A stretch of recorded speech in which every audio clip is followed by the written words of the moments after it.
بشكر الطالبة يارا هشام سكتنا على فلسطين. مين يارا؟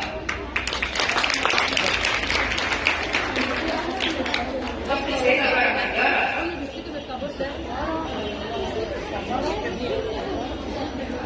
مؤتمر القاهرة السلام 2023 لدعم القضية الفلسطينية. احنا ليه بنقول فلسطين؟ وليه مهتمين بالقضية الفلسطينية؟ أولاً فلسطين جزء غالي علينا كعرب سواء مسلمين أو مسيحيين. طبعاً هي منها تمت رحلة الإسراء والمعراج بالرسول صلى الله عليه وسلم، أولى القبلتين وثالث الحرمين الشريفين. طبعاً ولد فيها السيد المسيح عليه وعلى نبينا السلام.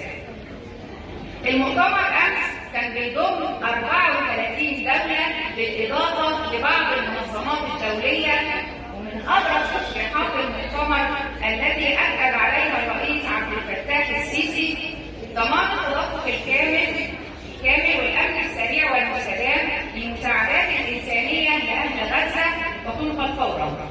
التفاوض حول التهدئة ووقف إطلاق النار، البدء في مفاوضات سريعة وإقامة الدولة الفلسطينية المستقلة التي تعيش جنبا إلى جنب مع إسرائيل على أساس طبعا الشرعية الدولية.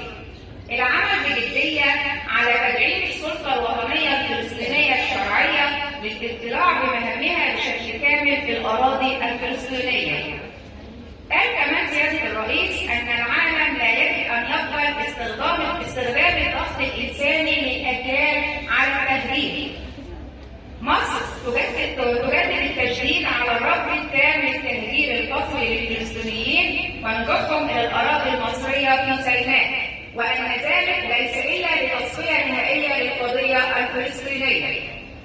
ألم يأتي الحين لنبذ الأوهام السياسية بأن الوضع قابل للاستمرار، وضع الإجراءات للاستيطان وتدنيس المقدسات وخلع الفلسطينيين من بيوتهم وقرارهم القدس الشريف.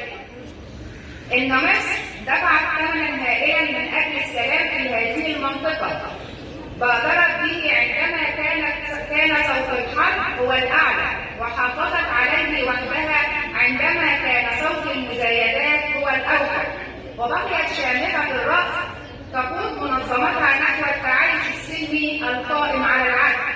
اليوم تقول لكم مصر بكلمات ناصحة أمينة إن حل القضية الفلسطينية ليس التهجير وليس إزاحة الشعب بأكمله إلى مناطق أخرى، بل إن حلها الوحيد هو العدل بحصول الفلسطينيين على حقوقهم المشروعة في دولة مستقلة على أرضهم. مصر لم تغلق معبر رفح البري في أي لحظة، إلا أن القصف الإسرائيلي المتكرر بجانبه الفلسطيني حالة دون عمل. في هذه الظروف الميدانية القاسية اتفقت مع الرئيس الأمريكي على تشغيل المعبر بشكل مستدام وبإشراف وتنسيق مع الأمم المتحدة وجمعية الهلال الأحمر الفلسطيني، وأن يتم توزيع المساعدات بإشراف الأمم المتحدة على السكان في قطاع غزة.